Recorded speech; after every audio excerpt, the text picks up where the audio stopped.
actually I'm talking a lot about digestive aid, and I thought that I would show you a wonderful recipe which you can make at home easily. It's actually called a digestive tincture, or using this recipe you could actually make any tincture you like using any other herbs. So before I start showing you the recipe, I'll just go through the ingredient list, because it will be rather, very good ingredients supposed to be in this tincture, and then you will understand why this tincture actually has such a crazy effect on your health. So the main ingredient we are going to use is going to be peppermint. Actually, the peppermint leaves, I'm using the dried leaf, and I buy it in bulk.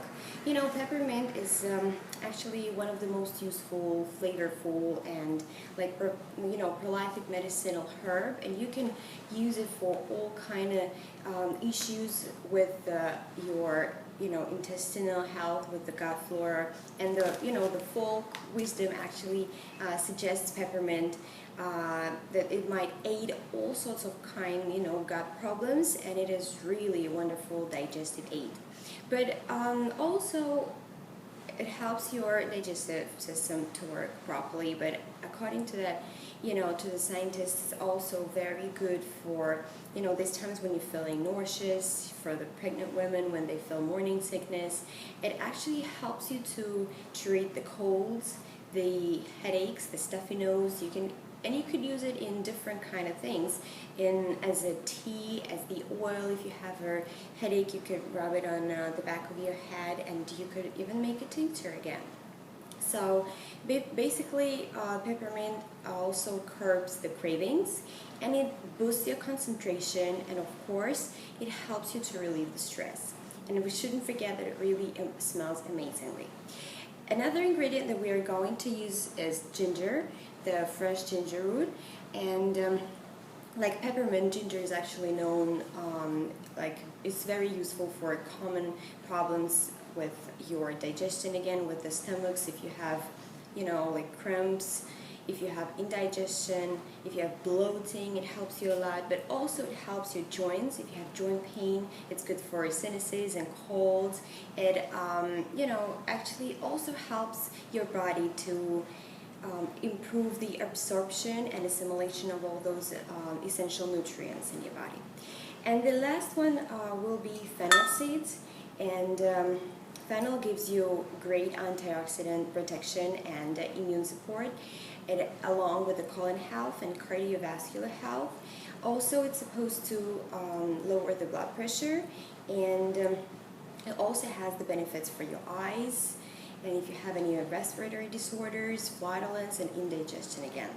So if we are going, what will you need to make this tincture? Basically all the herbs that I listed here, and one more thing I will add in the end. I will talk about it. And just the equipment is just a regular mason jar. And what you start with, you put all the herbs in the jar, and you will need half a cup of dried peppermint leaves. So you put it all, make sure it's just full, half a cup. There you go, I didn't mess it up. Now you will need almost half a cup, or you could use a little less than half a cup. Let's see, 2 ounces, or 2 ounces or 4 ounces. I have here a little bit, maybe more than 2 ounces, but not really, half a cup of ginger. So see, I'm using fresh ginger root, and I don't peel the skin of it, because I think the skin actually has a lot of nutrition benefits as well. So you put the ginger, you cut it really, not small pieces, but make sure you cut it well. You put it on top of your peppermint leaves, and then we shall add some fennel seeds into it. You won't need a lot, 2 ounces of fennel seeds would do. And I buy them not in bulk though, like spices, and it's actually, yeah, that's almost 2 ounces here. So I will use one and another one like this. It smells great. And this one too. But also, I think that I will need to add to this tincture a little bit of milk thistle seeds, and I have a video about it where I list all the wonderful ingredients of this, because it actually is good for your liver, and I think that you cannot have a healthy digestion unless your liver works properly. So that's why I will put a little bit of this, like, you know, 30 milliliters, that's what my cup says. And here you go. So all the herbs are in the jar. Now, I am going, you know, you could shake them a little bit so they, you know, mix and you don't have them in layers.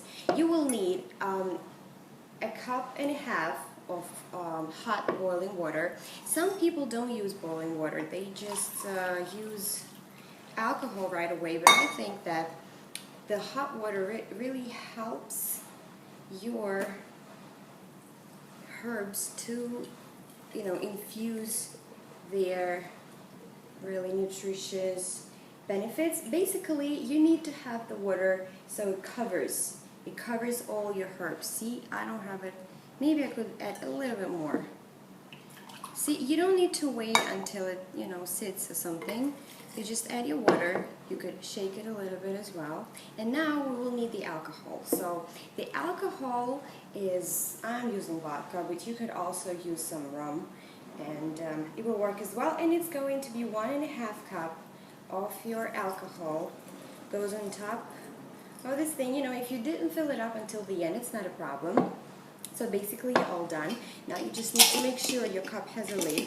You cover it tightly, you know, and now the main idea for you is to age this tincture. You need to keep it in a cool, dry place for at least 2 weeks, but I would strongly recommend it to age it at least 4 weeks, and for the best 6 weeks. So once, you know, 2 to 6 weeks, you know, the time passed, you will need to strain this and discard whatever is left. And you will need to keep this tincture in the dark bottles, because, you know, the sun is not really good for it. I made this tincture before, and I keep it in the bottles like this. See, it's dark. Or this is very comfortable too, because it has, see, you could really measure how many drops of this thing, you know, of the tincture you need to use. So, of course, you know, if you're pregnant, nursing, or have any other medical condition, you should check with your doctor before drinking this tincture. And again, especially for the children, but actually for children is really good for them. I would recommend you to have this tincture in your house just all the time, because it's not only good for the digestion, but it's good for the overall health, because all these herbs in it. And also it's wonderful when you're traveling. It's great when you have your kids. So how to enjoy? You can mix the herbal tincture into the water and drink it, you know, in appropriate doses for the medicinal effect. The typical dose is 15 to 30 drops of tincture mixed in a glass of water. That's what I usually do. It really gives you a very nice soothing taste. You could drink it either before meals or after. You know, when it comes to herbal medicine, sometimes less is more. So you shouldn't really overdo, but you will feel how it goes. Let's say for me, this tincture is good because sometimes you want to, you know, they say you would drink a peppermint tea after you eat, but I don't really like to drink teas after I eat. So this tincture works really well. So you could take it with you any way you want. So make your own tincture at home and know that you have a quality, ready-to-use remedies right at hand, and I hope it helps. It's really easy recipe. Share it with your family, and definitely make one for your friend. Thank you for watching. Put the thumbs up, subscribe to the channel, and I wish you a great day.